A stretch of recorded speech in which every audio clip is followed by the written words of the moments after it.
Behemoth Bits Season 3, 6.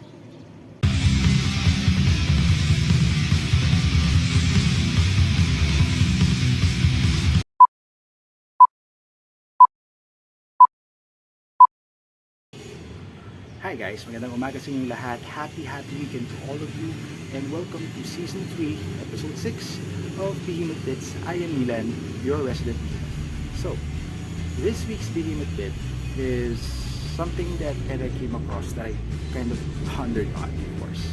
So, how will I start this? There are many things in this world that you will go through and many challenges that you will go through in life. There are, out of those challenges or out of those obstacles, you are going to be faced with decisions that you have to make. Now there will be decisions that are obvious kung ano yung sagot. That it's obviously this. Ito yung tama. Ito yung dapat patuloy ko. Maraming ganun. Pero meron din mga bagay na kailangan mong pag-isipan ng mabuti yung desisyon bago mo gawin o bago mo sabihin. There are many things in this life or events in this life that you have to make a decision. And you have to think about the decision very well before you actually roll out the decision. And there will be times that those decisions are so hard to make that you don't know what option to take because both of them are great or both of them are bad. Or a mix of both. Na because you don't know what to pick, you became confused. You don't know what to do, you don't know what to think, you don't know ano gagawin ko, hindi ko alam saan ako lulugar. Diba? So, Behemoth Bit number 6 for this season hopefully will help you, or there's a brotherly advice in this case that hopefully will help you with that time that you have to make a decision that will affect you, your loved ones, and everyone around you. So Behemoth Bit number 6 for season 3. Listen! Okay, listen. So what am I trying to say? Okay, di ba nung kabataan natin, when we were young, you will always hear this, makinig ka, di ba? Magulang natin, kuya ate natin, and most especially mga guro natin sa eskwelahan, you will hear this most of the time. They would like you to listen. That, however, is a command. They need you to listen because what they're going to say is for your best. Now, fast forward to the adult world in this present time that you're now a grown man or woman. What I meant by listen is you have to listen to good things. You have to listen to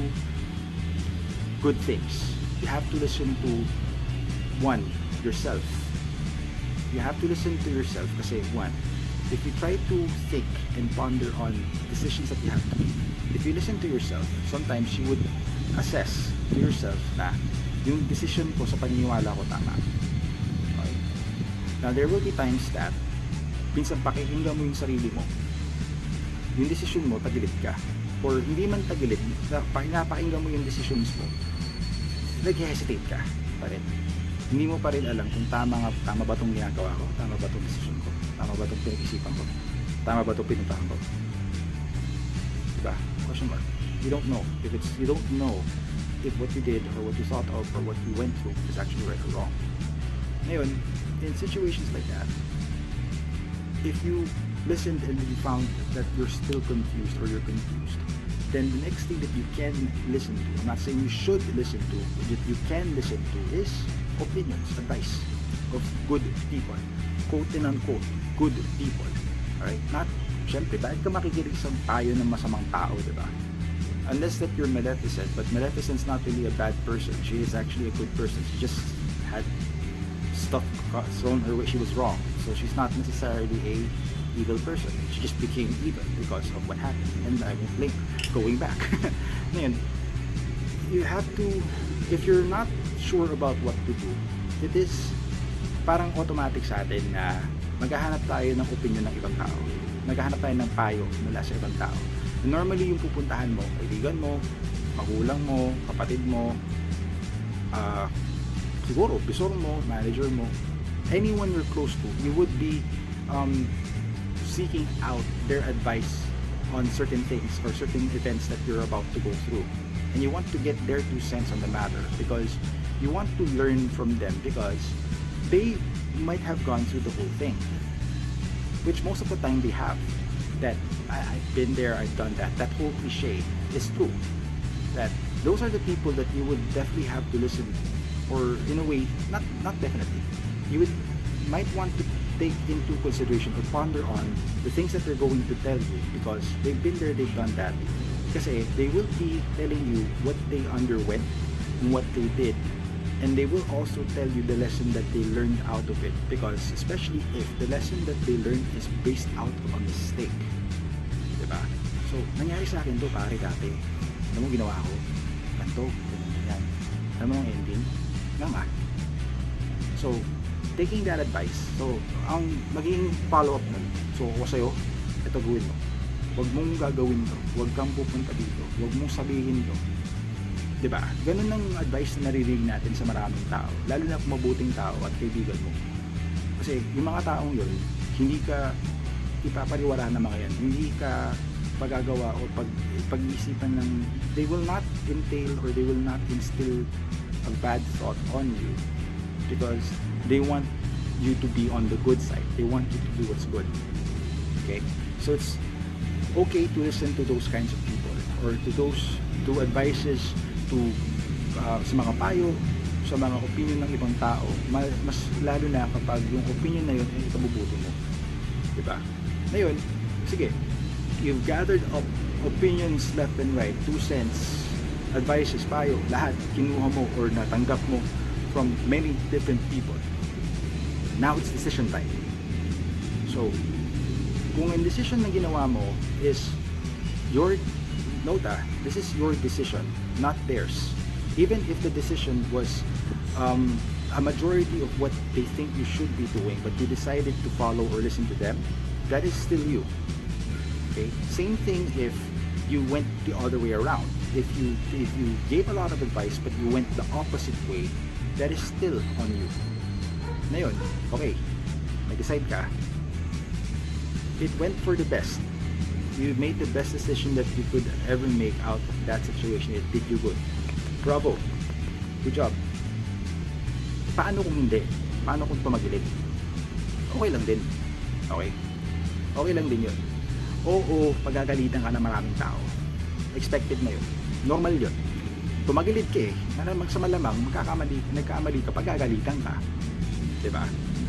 Pinagalitan ka ng mga ganung tao kasi one day disappointed for sure, because they gave you advice that they hope you pondered on, but you didn't really ponder on it, or you actually brushed it off. Hindi ka nakinig sa akin, diba? Or hindi ka nakinig sa amin, na kung nakinig ka sana sa amin, hindi ka na yung ganito. Yun yung disappointing part doon. But then at the end of the day, you disappointed many people. In yourself, internally, you learned a lesson, believe it or not. So like what I've said a long time ago, you chose not to make a mistake, you chose to learn a lesson. Okay? So pinili mo magkamali para matuto ka, na hindi mo wala kang kaalam-alam na yung ginawa mo, yung dinecide mo is pagkakamali. Hindi mo sinadya, or sinadya man natin o hindi, diba? May lesson yun, which is yung mistake. Yung lesson na ulitin ko ba? Hindi, diba? Ano namang ulitin mo, Mariosep? So you would avoid from doing that mistake again, and you would definitely want to you now have a tool or something that can guide you into making the right decisions because of that one mistake, right? So to wrap things up, whenever you're making decisions, don't make decisions that are so brash. Don't jump the gun, and don't just decide out of what you feel at that moment. Take your time to decide upon it. If you can't make a decision, it's okay to grab opinions from other people or advice from other people. Once you've gathered that advice, you now collate them, you now ponder on them, and then you try to come to a decision of your own. For whatever your decision is, if it's for the best, I applaud you that you're able to make that. You made the best decision, or you made a great decision in your life, and I'm very personally happy for you.